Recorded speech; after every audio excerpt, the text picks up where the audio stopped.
Hello, everyone, and welcome. It's great to be here once again. I wanted to do a video on what to do before you go see a medium, how to prepare yourself, how to get in a good energy, and how to set yourself up for success when you go to see a medium, whether it's me or anybody else.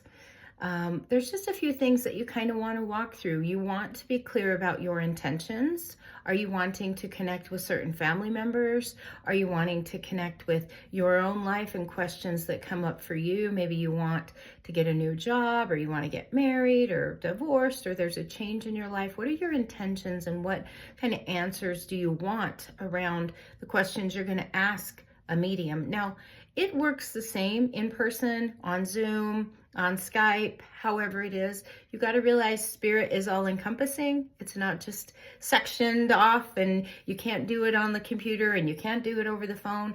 It all works the same. I have done thousands of readings on the phone, in person, on Zoom. It is the exact same for me. The information's coming through the same way.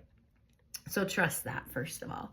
Second of all, if you want past loved ones that you've loved and lost to be there, set that intention. Talk to them before you go see the medium. Talk to them and say, Dad, I want you to show up. Mom, I want you to be there today. Grandma, I can't wait to hear from you. What do you have to say for me?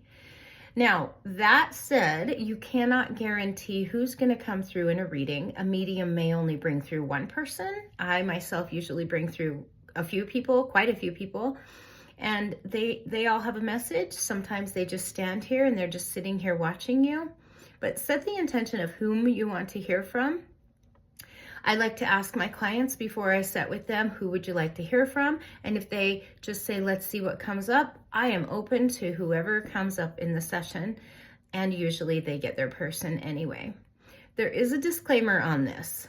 Let's say, for example, you were very close to your mother in life, your mother passes, and you go to a medium and your Uncle Bob shows up and you've got a cousin that you lost, but there's no reading from mom.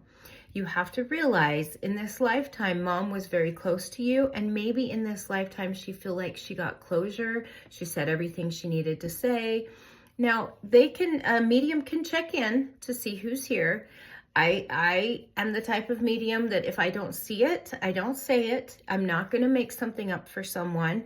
But if mom shows up and says I love you, or gives you a bit of evidence she's here, just don't set your heart on the exact one you want to hear from. Be open to receive. The way I work, I set the intention for the highest potential of healing in every session. So it might be that your Uncle Bob needed to come through to clear the air, or to say he's sorry, or to whatever, right? Or your cousin needs to come through and remind you of a great memory you had together. There's just healing in that, and you need to be open to receive what comes through with that. So the other thing I say is prepare some notes for yourself. Maybe write some questions down before you go see a medium, what you want to ask, whom you want to talk to, and see what comes up for you. Now, be open when you go to a medium. If you're stubborn and hard-headed and I only want to hear a specific word and I'll know it's my dad, that is not going to work. I have given multiple readings and the right key word has come through, but what I see in a different form, I'll explain. For example, I had a reading where I had a father in spirit and he showed me a piano.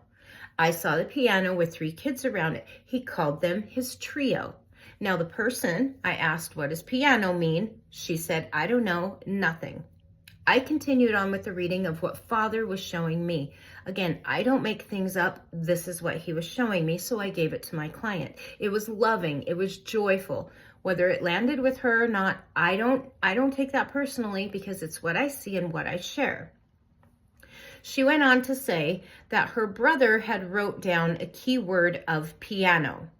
Now, she didn't know this at the time of her reading, and she talked to her brother later, and that keyword was piano. But because I didn't just say piano and leave it alone, she took some offense to it and felt like it wasn't a good reading for her.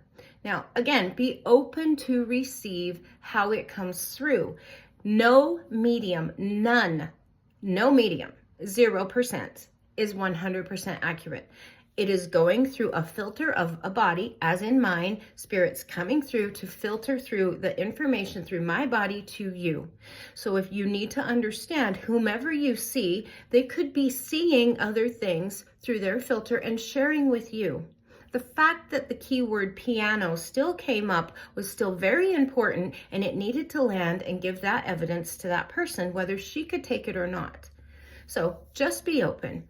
That's what I want to say, is be open to receive what comes up. Prepare yourself before you go. Don't come in a frazzled state. Don't come high anxiety. I'll tell you what, I've been doing this for years and it's never once been scary. Never once for me. I've had multiple people that are murderers that have come through as sharing their story, that I've given that in detail to the client, but it's never been scary for me and it hasn't been scary for them. What they explain is the situation, how they're sorry, the difficulties they face, sort of thing. But it has never been scary. Hollywood makes this type of work very scary, and they make a lot of money off of it. If you're connected to spirit, it is pure love, it is pure light, no matter the message that's coming through. If you're going to a medium that is telling you you have an attachment or there's something connected to you and they continue to charge you and you need to keep seeing me, that is wrong, unethical, and not pure values and morals. See a different medium. Find someone else. I just want to give you that advice today. Prepare yourself. Have your heart open to what is coming. Don't come high anxiety. I will always sit with someone and have them take a few deep breaths before we get started. I need you in a state of vibration that's high so we can bring your spirit loved ones through, even if it's a psychic reading. Even if you just want to know about your life, your career, your mate, your babies, whatever, you still need to be in a high vibration. I just wanted to share this with you all today. I hope you prepare yourself for your next mediumship session with someone that is detail-oriented, high ethics, high morals, and is very loyal to the work. Have a beautiful day.